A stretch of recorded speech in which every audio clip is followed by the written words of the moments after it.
little R&R, last days of skiing before the season ends.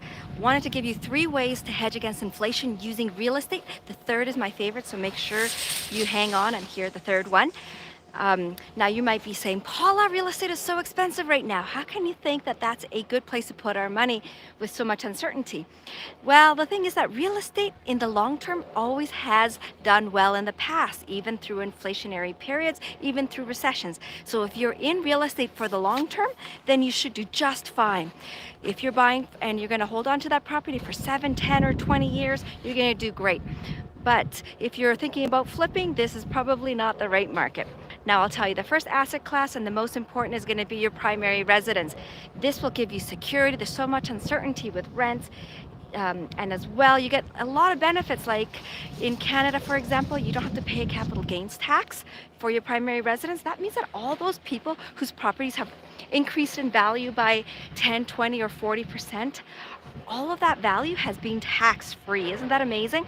So owning your primary residence is probably one of our best tax breaks here in Canada. The second asset class I want to tell you about is rental properties. So if you're living in a market where maybe it's too expensive for you to get a primary residence, you might consider buying a small rental property either in the market you live or in Vancouver. Even those are quite expensive for most buyers, so perhaps going to a less expensive market like Edmonton or Calgary, where you can rent your property, have the renters pay down the mortgage, and hopefully it'll build equity. That way, when you're ready to buy your own home, you can pull out that equity and all the wealth that you've created and get into a home closer to home, into a house closer to home. And then the third asset, which is my absolute favorite, and which is why I'm here right now, are vacation rental properties. Vacation rental properties, you may think are just for the rich, but they're actually much more accessible than you might imagine. And the reason is because you can buy them with friends or family and build memories together. It's not like you're going to be living there full time.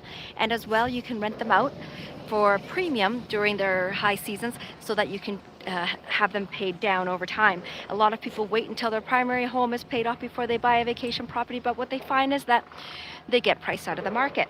So like most wealthy real estate investors, you want to buy and wait versus wait to buy. So a vacation property, you can buy it now and just use it strictly for renting until you can afford to use it.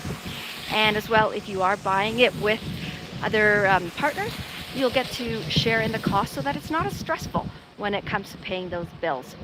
Those are 3 ways that you can use real estate to hedge yourself against inflation. Watch my other videos to learn more about furnished rentals, real estate investing, and first-time buying.